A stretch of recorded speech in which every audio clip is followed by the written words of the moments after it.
Hello and welcome to this edition of Cooking Up Virtual Events. I am joined by the wonderful Sarah Shewey. Sarah, thank you so much for being here today and joining me on this edition of Cooking Up Virtual Events. Where are you and how are you, Sarah? Thank you, Magnificent Miguel. I appreciate that. I'm doing great. I am here in Taipei, Taiwan. And when you're in Taipei, everyone's like, but where in Taipei? Just like I used to be in LA. LA is, really where my base is. And the neighborhood that I'm in is in like actually one of the, if not the oldest neighborhood of Taipei. And Chinese New Year is coming up pretty soon. So it's really exciting. There's like lots of like colorful lights. It's like Christmas, and like red envelopes, and it's really exciting. It's an exciting time to be here. There's also Taiwan and Taipei, if you didn't know, has really handled coronavirus very well. It's a country of over 25 million people, and there's only been 7 deaths. So it's everything here is and has been normal. There isn't this sort of like newly normal notion. So that it feels really good. It feels really good to be here. So yeah. Awesome. Where are you, Miguel? That's great. Where am I? I'm in southern Denmark, in my home studio. So yes, which is fun. We actually moved house in the middle of the pandemic, so this is a kind of a new reality for me. And really, the question I want to ask anybody who's watching is, where are you in the world right now? If you'd like to drop that into the comments, if you're watching us on LinkedIn, please do that. If you're watching us on any of the other channels, and just for full transparency, I am just experimenting today with streaming on Facebook and Twitter. Didn't really announce it anywhere, but I was just going to try it and see how it goes on StreamYard and also understand, where people prefer to watch this. But let us know where you are in the comments. Give us a hello and a wave. It's always nice to hear who's watching. And if you're watching this in the kind of on-demand replay later, then, right where you're from as well. Maybe you'll connect with somebody else who's on the stream. I can see that Rutger is watching us from New York City. Hi, Rutger. NYC. Nice to see you. Hey. And we have Jennifer. I haven't seen Jen for a long time, from Madison, Wisconsin. And we have Bruce over in Chicago. Bruce, nice to virtually see you here on the stream. Thank you very much for joining us. I feel like nobody that I know on the West Coast is coming in, like, and we'll say hello to the West Coast in the future, and they watch the playback. Well, yeah, exactly. Hello to West Coast of the Future. We have Anthony here, Anthony Vade in Toronto. So go experimentation, he's saying. We have Jack saying hello from London. Nice to see you virtually, Jack. And Gina in Arlington, Virginia. So we have quite a lot of US people. And we have one of my fellow countrymen, Pedro Rocha dos Santos in Estoril in Portugal. But tell us a little bit about this Taiwan thing, or Taipei thing, because what time is it right now? And you were telling me a bit about this, how you're sort of on US schedule, but your body took a while to adjust, right? Because you're kind of like working in the middle of the night at the moment. Yes, I am. So that's right. So I work on EST. So I'm on New York time, and I've always been on New York hustle. And even when I was in LA, I was always pretty much like working on New York time. So there isn't like mentally, or at least for my devices, that much of a jump. But yeah, I would have to say like I am a person who like wakes up naturally, like and happily, like with the sun, and it's like I don't need an alarm clock, none of that. And when I got here, it was a lot. And also virtual events, when we moved in October, there was a lot going on in it's high to conference season, and so there was just a lot of like really already there were like a lot of late nights that were like an all-nighters that you're pulling in a sprint to launch a show. So I don't think that really helped. It took about a month before I could get onto a real schedule. I found out also someone's like, oh, you should try like intermittent sleeping is something that Noah did when he was in Bali from Summit Series, and I was like, okay, let me try that, and that was like a total fail for me. Like I need like a solid 6 Your 8 body hours. just had to adjust to it at its own pace, and you just eventually had to figure it out, right? Yeah, and I really feel like this is the year, even though things went like really virtual, where and maybe because of the the time change, but like my physical, I became so much more aware of my physical health and self-care and sleep and all these things about like my body and getting old. And so that was a really interesting experience for me. I can imagine. Also, I was just saying hello to Vidar in Oslo, Ooh. one fellow European, and Olivier in Palma, Mallorca. Thanks I for love joining us. Palma. And Rutger asks, what was the reason for the move to Taiwan, Sarah? And I believe you said you moved in October, so this was pre-pandemic, right? Oh, well, the pandemic, started back in January, right? So, fun fact, I was actually on my bachelorette party, Chinese New Year 2020 in Vegas. And I was on a plane, with like a bunch of my friends to go to Vegas from LA. And then my now husband was actually on a plane going to New York. Colin, or Coco as I call him, he is Chinese and sat next to a kid from Wuhan on that plane. And he like texted me like right before I took off on my plane to Vegas, like freaking out about like sitting next to this kid from Wuhan and the whole coronavirus. And I was like, don't worry about it. But like, yeah, everywhere in Vegas, like everyone was wearing masks. At least like all the Chinese people were wearing masks. And then even when he came back home, he had he got really oddly sick and we were worried that it was coronavirus. There was actually like a show I was just remembering today. I was going to go to see like one of my favorite bands called The Anniversary, like reunite for like after like 20 years. And I didn't go to that show because I was worried about like maybe having this coronavirus thing. And that was in February, right? So October was well past the time. I thought you meant October the previous year. That's why I was getting confused. Oh no, it was But this yeah, year, 2020. like you were been advanced. Yeah, you were aware of the coronavirus situation way before. Because I remember being in my last kind of international trip. I went to Finland to speak and to do a piece of business. And yeah, it was kind of like, oh, I guess the streets are going to be pretty empty. Something's happening, but I don't think any of us really had any awareness of what was going on. We thought it was going to blow over soon enough, right? It was just going to be this passing thing, and here we are. It really, really hasn't. Oh, I mean, I remember in the summer when I was in LA, there was like still people like, running around, no masks. It was like a whole political thing about like not wearing a mask. And I was just like, it's not safe here.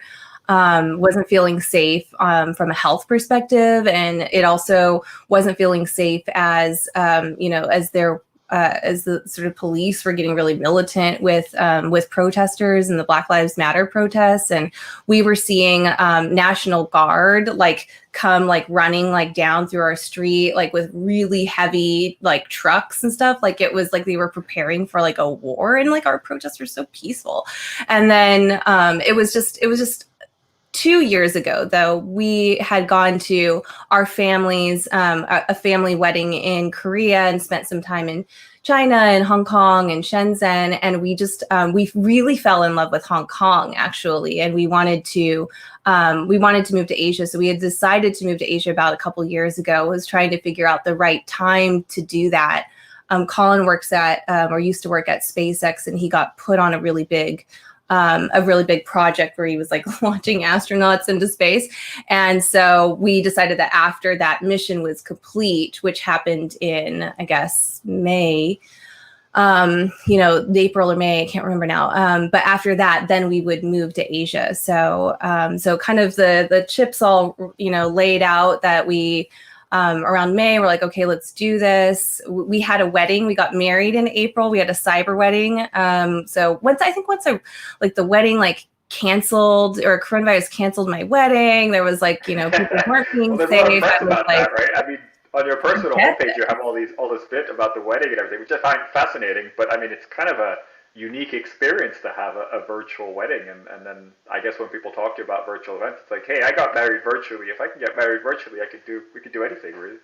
And it was so fun. I mean, I've done over 1,000 weddings in my career, and this one was like, and look, my real wedding was awesome. It was so beautiful, and it was really exciting. But I'm really glad that I got the chance to do something really innovative and new, and a cyber wedding, and it felt really a lot more like us. It was more weird and wacky, and like we didn't have all these like traditions to force us in a way to do that. And I think it actually did become something that was a bit more meaningful and a bit more personal than a real wedding was. And so that actually probably was the moment where I decided, to really dive a lot deeper and commit a lot more time into exploring virtual events and really seeing it as a new genre of media and, not just a online happening. So yeah. Amazing. So a really personal experience that really kind of altered your way of looking at it, which I think is really interesting to bring in. So in the middle of all this, you managed to play an important part in the DNC, the Democratic National Convention, and I wanted to share a video that I've also put in the group, and I think everybody who's watching will enjoy this, hopefully. I certainly did.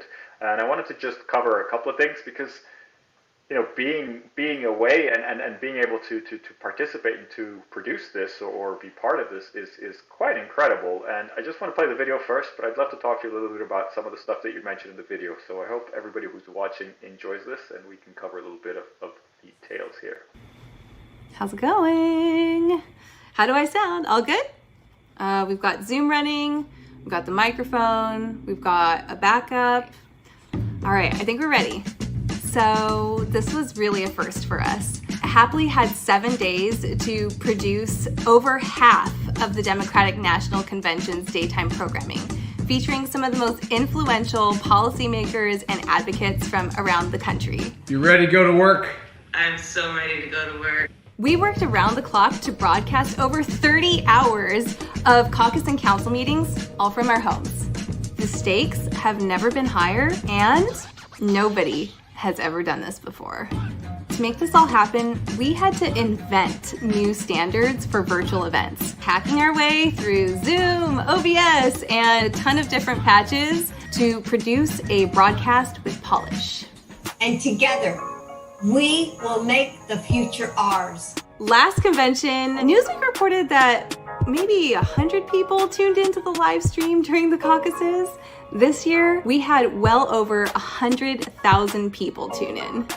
We did it, you guys, we did it! Lots of love, you guys. Thank you. Me too, man. Thank you. I'm so proud of the teamwork and professionalism of the Happily DNC team. Congratulations to everyone for making history with the first ever all virtual Democratic National Convention. All right, I think we got it. Can I say it? That's a wrap. I love that video. There's so much good humor and good mood there. I think it's a really great way for you to demonstrate. But this is a very serious topic. And if you're watching Cooking Up Virtual Events, if you've just joined us, I am with Sarah Shewey, and this is what I really wanted to talk to you a little bit about. I mean, 100,000 people, huge responsibility. You have this amazing team.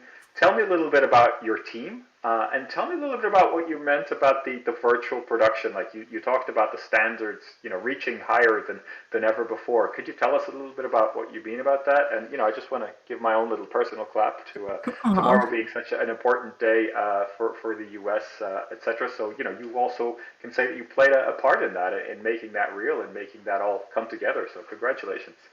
I know, I still get emotional about it. I mean, and the feeling, from our team that we pulled together was also like everyone took it so seriously. And like I remember Justin Sewell, our tech director, like had to tell everyone like, hey guys, it's like not the end of the world if like, if you screw up on your job. And like all of us were like, yeah, right, buddy. Right. So we were like, we all took it really seriously.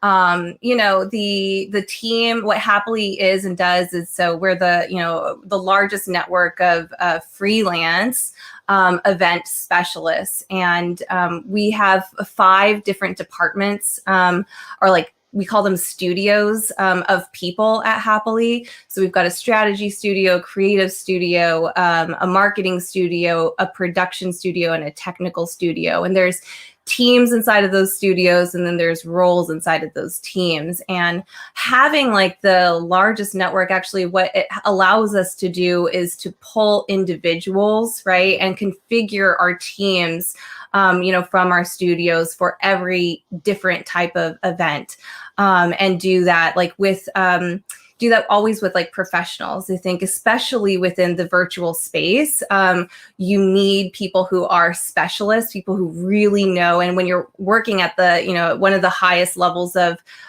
production and ambition, like the DNC, like trying to, produce an event to win the bid for presidency, right? Like you need people who really know their parts down cold. And so Happily, allows us to do that, and to do that incredibly fast. Like the video said, we had a week to pull that off. We were given a majority of the caucus and council meetings. There were, I think, 4 other companies that had like 1 or 2 caucus and council meetings. We had, I think, 16, over 30 hours of broadcast, 300 plus speakers, presenters, no rehearsals, like with any of those speakers. They all came in cold. That's and incredible. Did you have a very detailed kind of spec sheet that you needed them to fulfill? I mean, how did you kind of keep the quality level decent, right? Because some people are just, on their knees, on their laptop in a hard surfaced room or something. It must be so hard to control that. Yeah, we invest a lot in the backstage experience. And, we think about virtual events, we think about experiences, and we think about experiences, the experience journey for the speaker. We think about the experience journey for the guest. We think about the experience journey for the host, as well as, of course, the experience journey for us, the production team. And so we really invested a lot of time, I think, into planning time, thinking about what the speaker experience was at Happily, so that we made sure that everybody who came through our doors felt really confident. Like everyone was really nervous about that. I mean, they didn't even decide to go virtual until and announce it until like a week before, right? So, and I think a lot of the reason why they stalled on it was just because they were, what's this going to be, right? They were like nervous about it. They didn't really probably have a visual or a concept that they were solid concept in their minds, right? And I think you were able to reassure them in some sense, or you're obviously delivering. But how was that? How were those initial meetings of like explaining to them what it was going to look like? How did you manage to do that? It was really collaborative. They definitely had ideas, for what they wanted. So they weren't like they knew a lot. Like the team who we were, working with, the events team at the DNC, they're very savvy. Also very clear and very specific about what they didn't want. So it made it a lot easier for us to make sure that we delivered on it. And, it's just like any time you run a show for any event, right? Like a lot of the details get hashed out in that experience. We had over 300 speakers because we wanted to really keep it quick. I think it was like nobody had more than 90 seconds, maybe like 3 minutes of airtime at a time. So that really dictated. The comments that I've heard about it was very much all about it feeling much more like a TV show production than a conference or a meeting in that sense. It's very much about getting the messages out quickly, getting the points of view, in an orderly and kind of good communication fashion. Yeah, and there were producers on our team that we didn't have deep event experience, but they had TV production experience. And there were producers that we had on our team who never called a show. We taught them how to call a show, but they knew how to wrangle, again, it was about that speaker journey, right? Like how to wrangle people and get things just nailed down in time. So what I think is really interesting about that, if you don't mind, and tell me if you think I'm wrong, but a lot of that, designing the speaker journey, that's not something that's exclusive to virtual events. That's not something that you only do for virtual events, right? You kind of look, this is a team of experts in events, and they're going to design this experience for the speakers, and that's super important, whether it's an in-person on-stage event or if it's a virtual event like this. Yeah, and like, most of our clients, they, when we're doing conferences and stuff, when they're working with production team, they just assume that your production, you're going to take care of the backstage experience. And yet, oftentimes I see that production teams completely miss the mark of thinking about like actually designing their backstage experience because they're, overwhelmed with like all of the sort of like, I don't know, I guess like requirements or like curveballs that are thrown around them with the guest experience. So it's really, I do think, it's a good recommendation that I would take to any production companies to really think through how can you brand your own backstage? Yeah, I think that's a really good piece of advice because I feel like a lot of production companies, especially when it was just physical events, they felt responsible for once people were on the stage and didn't really think about that whole experience and that whole process. And actually, if your speakers are not feeling confident, not feeling happy in the backstage experience, then by the time they get on stage, they're not going to be very good, right? So you're kind of making more problems for yourself rather than solving anything by just focusing on the actual stage experience. That's right. Yeah. I mean, it's a lot of speakers like are new to being cued in, right? We built confidence monitors for them inside the room. The first day, I think we didn't have like a cue card system, and then we realized we needed that. So that was one of the standards that like we invented during the DNC, is just this idea, this like notion of like, just like in TV. And I got a degree in USC from film and TV, so I've been like on set quite a bit. But like, you're at a talk show and it's like talk now, applause, like things like that. Control every moment of the feed, right? It's not just like, oh, now the speaker's on stage, they can just get on with things, but you want to control everything. Could you tell us a little bit about that technical side? You mentioned OBS and Zoom, but you had a screen set up for each speaker, like how did you build that? Is that something you can share? Yeah, it's just a studio environment. I think by now it should be pretty standard where, you just you see what's on screen. Like we're in StreamYard right now and we can see what you are, projecting live. But we basically reroute that back into Zoom in the space that we're capturing their video in Zoom, but we're also giving them back the monitor inside of Zoom. And so, I mean, I think that's pretty simple. I don't think it's like that exciting. No, but I mean, this is the kind of thing that a lot of people don't think about, right? They're like, we're using Zoom or we're using whatever software we're using, and then it should be fine because people are used to it. And, as a speaker, I had an experience of speaking for a client recently where I was using Vimeo, and this is not a critique of Vimeo, but I was using Vimeo in a way that I was sent a link. I was, my camera was on, my sound was on, my slides were showing. I had no visual of what was happening in the room. I had no communication with anybody else. I had a chat functionality, but I didn't know who that chat was going to. And apparently it was only going to the AV crew that were in the room.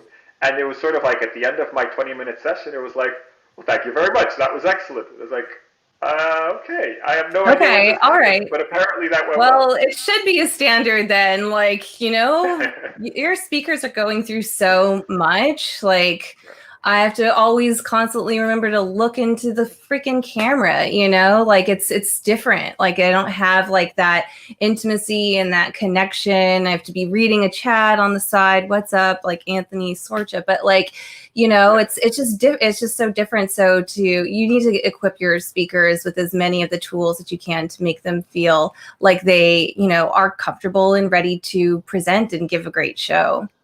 Absolutely. Really, really important. Just wanted to give a few shout outs because we do have one question and a few kind of interesting comments. I want to shout out to London, to Rob Davidson, my professor for my time at Westminster University. Hi, Rob. Nice to see you on here. Wanted to say, Paul says, impressive job, Sarah Shewey, which is great. I think this is all to do with the video that we showed right now. That was awesome, yeah. right now. That's excellent. And Sorsha says, great energy, definitely not Zoom doom and gloom, so always happy to see that. And Anthony Vade said, things like backstage experience slip through the gaps when you do not allocate enough time to the design phase of your event. Look, we did it in a week, bro. Like, it's also like, I don't know, like, you know what I mean? I'm like, it doesn't, you just got to sit down for a couple of hours and map out the journey. Look, and it's even more impressive that you did it in a week, because even though you only had a week to do this, you stopped and you made sure that you planned this out. You didn't just kind of go like, yeah, we've got the contacts of the speakers, we just get them on stage and that's fine. No, you went like, hey, this is important. Let's take some time to figure this out. Well, look, like I knew there was like maybe the possibility that I would get to meet Andrew Yang, who I really hoped would be our president. So I was like, I can't screw it up if Andrew comes to the door. So it's always nice to have like that pressure. And also like Jill Biden, we were like so, excited to have, her coming through, and just some of our heroes. We just wanted to do and give like the best experience for people we know who had like worked so hard and had a long road still ahead of them. So yeah, I guess that also like is a really great motivation when you're really inspired by the speakers. Question from Rutger, or two questions actually. Is it truly different doing governmental virtual events versus corporate virtual events? Anything you can comment on that? People come to Happily for our process and our team. So for us, no, because we are really guiding everyone, through the steps, and so they're coming into our house. Mm-hmm. No, I love that. What about how did Happily get involved in such an amazing event? I think we were really, I've always been like pretty connected with like civic minded organizations. We did a show beforehand called the United State of Young Women, which was one of my favorite shows of last year. Forbes, I wrote a little piece about that on Forbes and talked about like virtual interactivism at its finest. And that was an amazing show. It was like all women or girls, like mostly under the age of 16. And majority, over 50% of them, were Black, Indigenous, people of color. Fantastic group. And the executive director from the United States of Women had recommended us to the DNC. Yeah. Perfect. So it just goes to show that you do some good work, and people see it, right? And people recognize that motivation that you have and that energy. And Anne here in this comment says she wants to be like you when you grow up. Such great energy, which is needed when Miguel does these interviews at 6:30 a.m. Sorry, Anne, I know you're on. In Calgary? She's on the move. Early bird gets the worm. I love that. Exactly. Perfect. And Deanna is super impressed that you had a week to put together the DNC, so very, very, very high consideration there. Kai says, great relevant discussion. Thank you for joining us, Kai. And we have another question here from Paul Denizda about the kind of debate and interactions that normally occur in such conventions. What kind of platform have you used to support these conversations? I think we used Maestro was the back-end system that we used for that. And is that something that the participants were using while they were on? Yeah, that's what the participants were using to have like to chat, just kind of simple chat. Oh, perfect. So simple, like an important video kind of element, and then a simple chat element. Yeah, just like you would experience on YouTube or Vimeo. Nothing crazy. Excellent. So that's kind of like the simple tech stack for this. Sorry, my yeah. I mean, for us, I think like we are the mindset that proven tech. Actually, like companies who have really large servers, who have the best engineering talent. We're going to bet on them every single time, in order to make sure that we can deliver something with, first of all, we just have to get our needs met. Things have to be, the stream has to be stable. So we are always looking at how do we take proven technology and then use our creativity as producers and storytellers to build on top of that. And we're always like given a big cheer whenever like Zoom has a new feature that makes our lives easier, but every once in a while it does happen, right? Yeah, like the breakouts, the self-select breakouts. That's like our favorite. Oh, we're waiting for that. It's like, oh, finally. But what's funny about that one? I don't know if you've had this experience, but if people are joining Zoom and they don't have the latest version of Zoom, it doesn't work. So you have sort of half of the people self-selecting and half of the people going, I don't know what to do. Yeah. No, we tell them that in advance, and we also made like a Zoom breakouts tutorial on our YouTube so that it teaches organizers like when you do self-selected breakouts, make sure you do like these 4 things, and that's definitely like top of the list. So just a quick question for me. I mean, you mentioned Zoom and you mentioned sort of stable tools. Would you then say that you normally go for more kind of generic, but like what is it called, wide technology kind of tools like Zoom, or do you have a preference for events, virtual event specific technology? Like where do you stand there? Because I know that some people would say, hey, Zoom's great, but if it breaks down, I don't have any kind of support or anything, or any kind of efficient support that I can call whilst I'm using a custom platform or something a bit more specific. Then they may have a tech support team that can kind of be on call when my event's going on. Do you have that debate? Do you talk about Well, we usually are tech support, right? So, and like Zoom doesn't crash that much, and and if it's like a crash, it's like a quick blip and then it comes back up. So I think, and usually when we crash Zoom, it's because like it's traceable back to something that like we were, our engineers were really like hacking the crap out of Zoom. So like, so it's traceable and it's something that we can fix for the next time.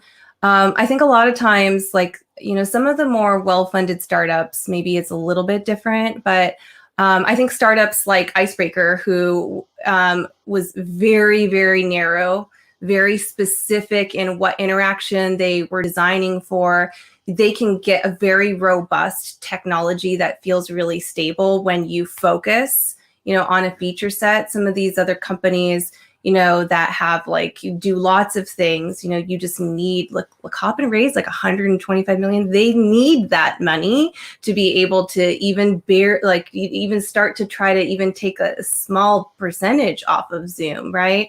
So I think that like, and again, like I was saying before, it's just like who has the best, engineers.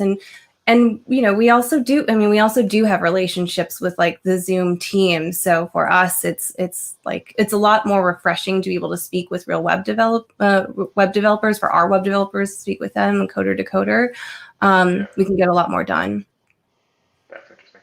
Really great question here from Angie. Angie, thank you for watching us. She says, what one piece of advice do you have for new freelancers? It's a whole new world for me, and I'm curious on where to begin. I think the same principle that applies to startups that I just mentioned, like applies to you, like focusing in on like one specific, benefit and feature set to support that benefit is going to be your fastest path to earning good revenue, earning good income, to be able to defend a higher hourly wage or a project rate. Even when I first started, and it was like really just me, like in 2006, right? Like one of the things that I was really obsessed with was like, how do I create waste-free events? And I just got really specific about that, like was curating all of my vendors, building all of our operational processes around that waste reduction process. And, that was very unique and different. And so when people wanted to have a green or a sustainable or an eco event, I was always a viable candidate, putting bids up against larger companies because I had this very specific expertise. Perfect. Great advice. So really about, focusing and getting a niche thing and being known for a specific thing rather than trying to do a bit of everything, right? Yeah, it's why we call like our team at Happily like specialists. So we're event specialists. Yeah. Deanna shares this, heard this quote yesterday to highlight Sarah's point. The riches are riches. Whoa. Okay, we like that. So this is, I think, a perfect segue. I wanted to talk a bit about a couple of other events that you've been involved in that I think are really relevant, and some of them happened quite a long time ago. One of them is TEDActive. And could you tell us a little bit about the story behind you creating or you being part of the team producing TEDActive? What was it about? How did you get there? And then we'll show a video so people can really understand what it's all about. Yeah, I mean, long story, short story. Short story. I heard about this thing called TED. And when I was in college, I was really interested in how organizations used brands to manipulate group behavior through their logos and other sort of brand experiences. It's actually how I got involved with events, because I found that experiences wrapped around image is one of the ways that you alter that behavior. And it was so interesting to me that TED was like starting to innovate in the way that it was using its brand with this TEDx model of actually like giving its brand to other people and asking folks to co-create what the values meant, what the actual even process and the product was. Super innovative. And so, when I got a chance to work with TED, I really just, jumped both feet in. My little sustainable consulting event business is doing pretty well, but I knew that, and I'm a really big advocate for free quality education, so I saw that TED was really helping to just open up the doors like really wide on that. And also like I'm an internet kid kind of, so it's like it just seemed like at the time like we needed good stuff, good content, it was like a lot of noise and trolls. Yeah. So, I believe most people who are watching are familiar with TED and the TEDx events, but I wanted to just ask whoever's watching on whatever platform you're watching, if you have been to a TEDx before, and I think if you've watched some TED videos on the internet, on the TED channel or on YouTube, you've probably watched them from all sorts of events around the world, which are all these TEDx events, but you've been to a TEDx before, let us know in the comments. I've only been to one personally, I have to admit, which was TEDx. Which one was it? TEDx Brighton, when I was living in the UK working at IMEX, it was held a couple of times at the Brighton Pavilion in the south of England, and it was a wonderful event. It had that diversity, it had a lot of speakers, those short sessions, and I still remember some of the sessions, which is saying a lot, because you end up going to so many events, and to actually remember certain sessions is quite tricky sometimes. But I remember some of the sessions were quite impactful, so I definitely have been in love with the TED format for a long time. But I wanted to show this video of the TEDActive. And when is this from? Is it 2013, something like that? I was with TEDActive from 2009 to 2014, 13, something like that. I think it stopped like about a year or so after I left to start Happily, and I think that was 2013. So it's ended in 2014, maybe 2015. Let's have a quick look, and I think everybody watching will enjoy this. Let me know which TED events you've been part of or you've participated in the comments, and we'll come back to talk to you. Yeah, where are my TEDsters at? Yeah, where are the TEDsters? Are they here? I've been to 6 TEDactives. 6, 5, 4, 3. This is my second TEDactive conference. 1. We would like to welcome you. This is Kelly. And this is Reeves, and we are the co-hosts of TEDActive. I'm Kelly Stetzel, and I'm the content director at TED. Every year, TED invites 500 dynamic individuals from over 70 countries to propel ideas forward during a special live viewing of TED Talks at TEDActive. She suddenly raised a hand like this and said to me, "Get on with it."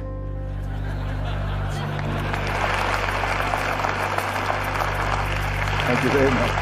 Wow. Well, TEDU is an opportunity for all the attendees to finally make the dream come true of holding a TED Talk, and since I love TED Talks, I wanted to do one too. You change the DNA of a cell and it turns into a different organism. You copy and paste bits and pieces of DNA and you have a self-replicating chemical reactor.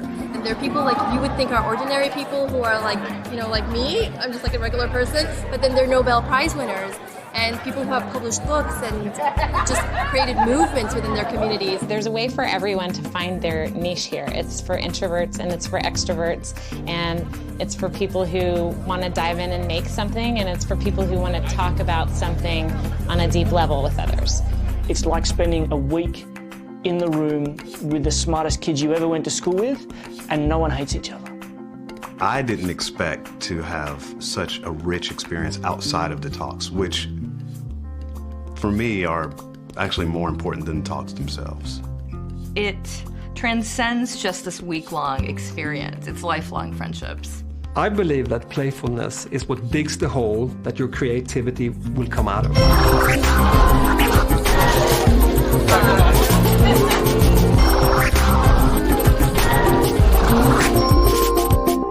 TEDActive is moving to Whistler.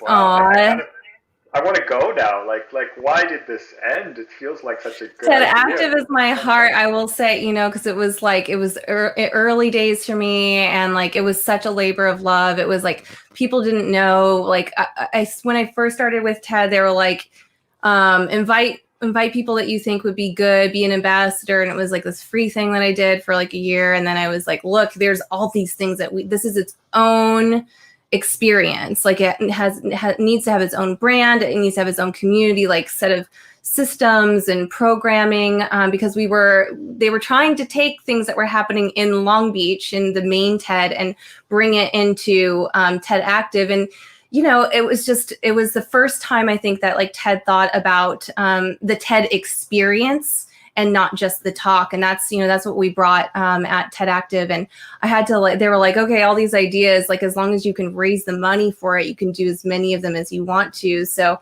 I got brought into the partnerships team and had, I sold like maybe one, I like begged somebody for like $5,000 at a bank for $5,000 for like a fashion show that I did. That was like my sponsorship experience, but I raised 6 figures for them, all program led, all like experiential and community driven ideas. And then, from there, like basically helping to fund TEDActive and build the brand, then moved on to just being really 100% focused on the experience and producing their program. So it's just so great to see that video. It's like literally like, every single person in that video and like all these just friends. And when I designed the experience at TEDActive, my one metric that matters was that everybody would leave with at least 3 best friends. That's all I cared about, because I felt like if I designed an experience like that TEDActive would actually be carrying on this legacy of TED. Because I just kept hearing like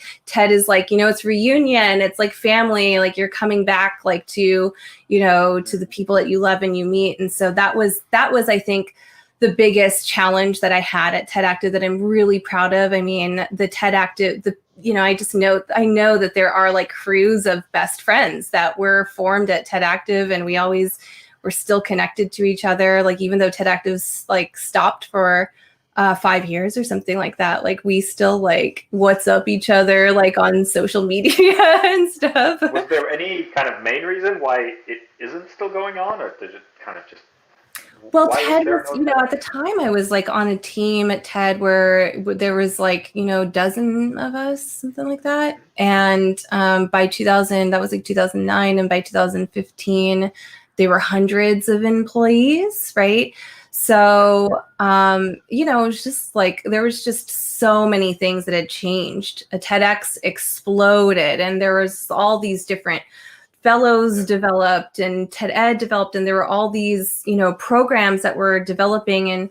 And I really like envisioned TEDActive as a place where creatives and artists like got together with its superfans to iterate on new distribution models for ideas we're spreading. We had so many distribution models. We were like, okay, that's it. That's good. And those communities were so big in themselves that they were already having their own like, TEDx summits, and they were having their own conferences. So having TEDActive as this like umbrella conference to create new spin-offs and develop the ideas that were happening in these individual programs, it just didn't make as much sense anymore. That's a shame, but it sounds like a really great event. I'd love to go. I think Rude writes here, he takes the quote, what is it, a week with kids in school where no one really was. I love that. That was a great quote. He also mentions the College of Extraordinary Experiences that had a similar promise. No one here you wouldn't want to speak to again. Yes, it's similar. I like the positivity of the TEDActive version, but very, very good. I wanted to highlight a couple of things that really stood out for me from that, and one is that sense of community, which I think you've spoken about a little bit already, which I think is great because it sounded like people just kept on coming as many times as they could, and they just enjoyed it so much. But the other thing was you had essentially a sort of screening, or part of it was a screening of the main TEDx conference that was happening in Long Beach, right? And Yeah. with this, pandemic and we not knowing what the future holds, I've been talking about this idea of hubs and kind of hub events for Hub a and long time, spoke. and it sounds. Sorry, go ahead. It's called hub and spoke, right?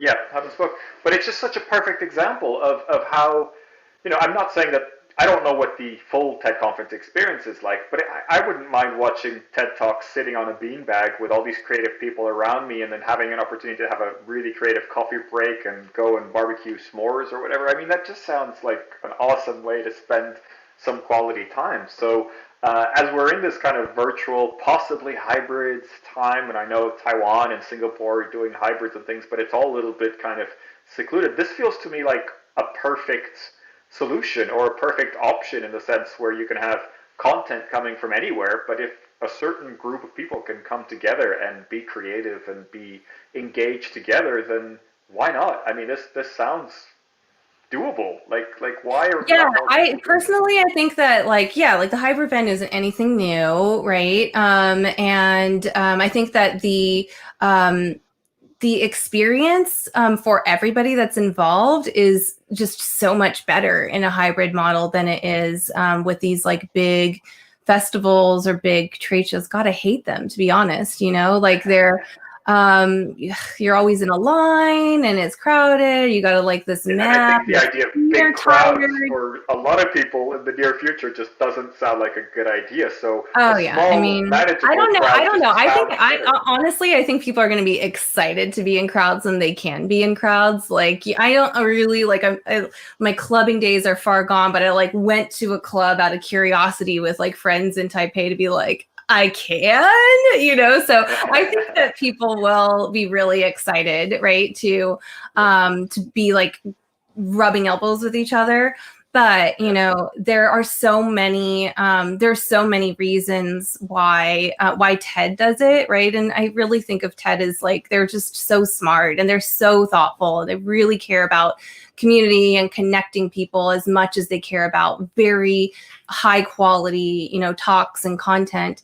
And the hybrid model is one that they've adopted for many years now. And it allows for your event where you are broadcasting from to be smaller, to be more exclusive with thought leaders. It also simultaneously allows for local thought leaders to also have a platform that's at an equal level, right? Like when you're the MC or the host, or you're giving your own talk alongside this broadcast of other talks, you're also raising the profile of your local folks. And then if this is broadcast online simultaneously, then you're getting that reach with folks who, for whatever reason, time zone or what have you, can't attend one of these local or this like sort of exclusive broadcast event. And I just think that there's so much from a sponsorship, sort of like ROI perspective, from an attendee experience value perspective, that it just, and also an environmental perspective. Our carbon emissions on the hub and spoke is like 25% of what a live bonanza would be. So I think that it's an exciting model, really, truly, that's going to just level up all of the areas that we're trying to design for. Yeah, I'd love to hear from the people watching. Do you think that's an interesting model? Do you think that's worth exploring? I certainly do, but I'd love to hear from you. I think from a kind of profit-making perspective, it's easy to do the sums when you have one event and you get as many people as you can to that one event, and then it's adding profit, or at least adding kind of income as much as possible. But like you say, I think there's a lot of opportunities for income and sponsorship and having a voice that comes from this kind of hub and spoke model, because when you have everybody focused on one thing, you're trying to pull everybody's attention to one place. But if they have different MCs, if they're in different parts of the world and different things are happening, then there's lots of different sponsorship opportunities. There's lots of different voices that can be heard, and I think that's really exciting. And I prefer the comfort of smaller events. I like that intimacy and comfort that you can create easier if you're at a smaller event than if you're at a massive hall or a massive kind of auditorium. I don't. Yeah, feel like I was always like rubbing up with the TED and the TEDActive team about they're like, we need more attendees, and I was like, no, because like I'm trying to make 3 best friendships for life here. It's really hard to do that when you can't like just run into the person that you had a great conversation with last night, like at the bar again, you know? So Exactly. yeah, I really do think that like deep and wide is possible with hybrid, and it's just not. And you know, I just remember the days when it feels so archaic, like the days when we were all trying to figure out how do we keep a community online alive after this event? How do we bring them into a digital space? Well, it's like, guess what? Like we just now do more like virtual events. Like now we have that answer, and it's normal in our society and our culture. There's like very specific behaviors for that. So, you know, I think it's just like there's so much that we have gained from this innovation and this revolution in virtual events that it just seems like anyone who's not like going forward towards that is just going to go back like 10 years, you know, prior to when we were doing this. Yeah. Exactly. Sabrina says, I'm creating people, not crowds. That's a great way to put it. I definitely agree with that, yes. And Jen says, at this point, people flourish from international short convos versus fast topics. Intentional short convos. Intentional. Sorry, misread that. Yeah, absolutely. I think it's like intentional long convos is how I would, you know, sort of like reframe that, right? Like more time to talk about things intentionally, like to challenge your assumptions. I mean, if you aren't wrong, you know, but at least once within a conversation, your conversation isn't deep enough, you know, truly. Like you should always be learning.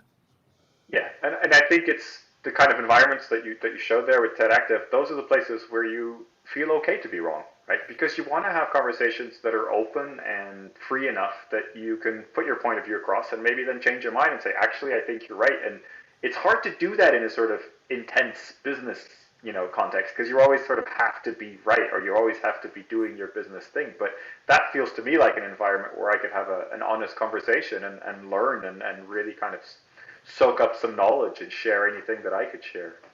Yeah, I mean, like anyone who thinks that they're right all the time, I mean, what assholes, you know, we don't want to hang out with those people. They can't sit with us.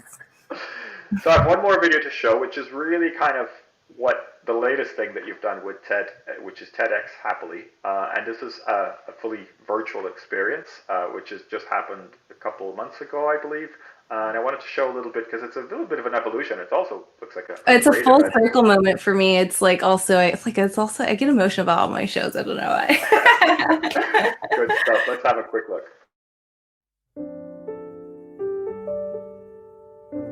This is the decisive decade in the history of humankind. We are all changing the world through the things that we create, whether it's rockets and robots, or if it's experiences and communities that we build that help shape culture and society.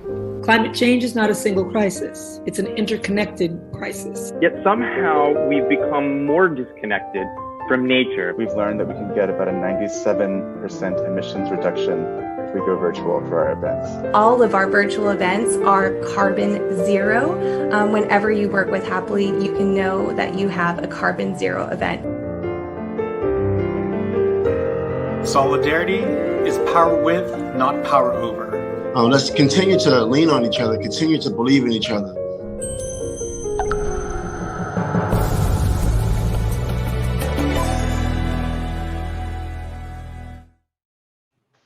And there is that very familiar TED jingle. I don't think that's changed since the beginning of TED, right? I think that the composer who passed, I think last year or the year before, he did maybe make one modification once it went really viral. I think once we hit like 1 billion views or something like that, but it was like tiny. Okay, like a little change. But wow, that looks like a really good event. Could you tell us a little bit about, you know, how that came together and why it came together? I think is also really important. Yeah, so Countdown was TED's initiative to get the world around the idea that carbon emissions can be brought down to 0 by 2030. It's 20 years ahead of, like, I think what the Paris Agreement was calling for. And they this was the first time that TED moved from just talks into walks, but into action, and really mobilizing its community around doing something, and not just, part of the reverence of a TED Talk is that it makes you think and it's not didactic. Although, some of these TEDx talks now is a little bit hand wavy. But like the pure TED Talk is like that, it's real scientists, real researchers, real people who are digging deep into their philosophy, into their medium, and just presenting results. And so Countdown was, again, the first time that TED was like, all right, we need to do this. We need to all, everybody take an action, whether you're a government, you're a business, you're an individual, there's something that we can do, that you can do to get us down to 0. This is an urgent crisis that does require the participation of all of us. And being that, I got the first niche I really dove deep into was being a sustainable event producer. And I realized, I was like, in the break, I was like, why do I feel emotional? And it's because I really put my heart into my projects. There isn't a single project that I have done that I didn't just love, in a community that I didn't love.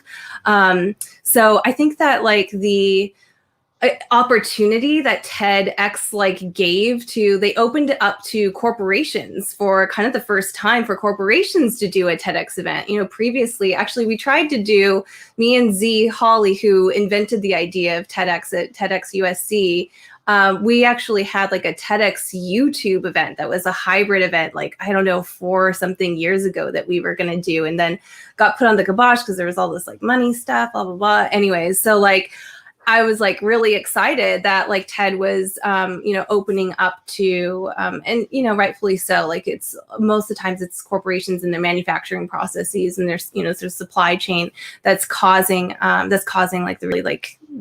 these emissions. And so Countdown was also a way for me to dive deeper and to bring all of our community at Happily around our sustainability mission to reduce waste, represent diverse voices, reinvest in local and forgotten communities. And lastly, for that show, we also added in this notion of respecting the peacemakers and the idea that world peace is possible within our lifetimes. And so it was a really exciting, show for me, because we had over 20 countries, I think. I took in anyone that wanted, I think I put it just on my LinkedIn, anyone who wants to volunteer for this TEDx event, come on in. And we trained up everyone in their roles. A diverse team, right? You get so many perspectives and so many great inputs. So it was we had, Lennox from South Africa to Joe in, Georgia or North Carolina. Sorry about the Joe. And then we had people in Paris, we had people in Hong Kong, we had people in, other towns throughout Arizona, Los Angeles, Chicago, New York. It was amazing to see everybody again, sort of coming. I had a little bit of that DNC vibe where it's just very purpose-driven community of production professionals. So that was really, really cool. And in the process of just researching and curating the speakers and talking with everyone, I was able to fulfill this dream of mine from 2007 that all of my events would be as waste-free as possible. With virtual events, I don't know if you caught it, but Trent Wolby, the head of sustainability and experiences at Google, shared with me that 97% of our emissions are reduced because of because we're not traveling anymore. So it's if we only have 3%, we partnered with Forest Nation, a reforestation partner. So now we calculate. I had Colin Ho, my husband, the SpaceX engineer, build a emissions calculator to help us calculate for every show how many carbon emissions we were, how much carbon we were emitting. The promise of being carbon neutral, right? And then how much carbon we're emitting, and then we plant trees to offset that carbon. And I just like wanted to share that whole process because it's not hard. I'm still a very small company. You know, if a small company like me can do this, everybody that's listening in can also do this. And I don't want to be an exception to the rule where only my events are carbon zero or carbon negative even. It's within grasp for everyone. And it's just something I'm like really, really excited about, like to come again, like I said, like full circle, and to do it, you know, with the TED community was really awesome. I think it's interesting you say that, because it's not just automatically by having a virtual event that it's carbon neutral. You know, you have to offset, or you have to do more than just, oh, we're going online, so therefore there's no carbon footprint, right? It's not that simple, right? And I think it's really interesting to really go into the bottom of that and really understand all these things. So we're just on the hour now, so I wanted to start wrapping up because I know people have, you know, meetings on the hour, but I wanted to bring something that you've been working on a while as well, which is the virtual event ROI calculator, which you have on the Happily website. We're talking about measurements. This is a slight sidetrack, but I think this is super interesting because a lot of people do ask about, you know, how do you calculate the ROI of virtual events?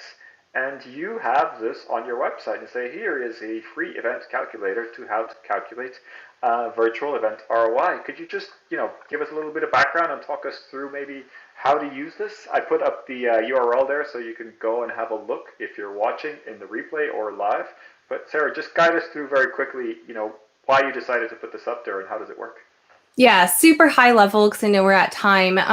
But like when the pandemic hit, I realized that, and I saw everyone getting furloughed or fired. You know, I realized that the one tool that we really needed, aside from broadcast skills, was the ability to talk to finance and to defend our budgets.